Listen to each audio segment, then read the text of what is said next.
Hey guys, wanted to show you something very special. This is a Skyline lift and slide door system.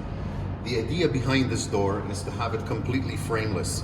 This is a 20-foot wide, 10-foot high, 2 panes of glass sliding door that has absolutely no frame on it. If you look, this is the wall, and the actual door itself starts right from the glass. So really there isn't anything sticking out from this particular door. It's just glass.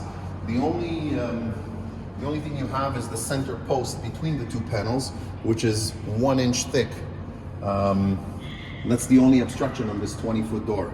This particular door is a fully automated door. It actually opens and closes motorized, and there's no actual mechanism by hand to do it. So the way it works is very simple. I'll show you. We'll just step back here.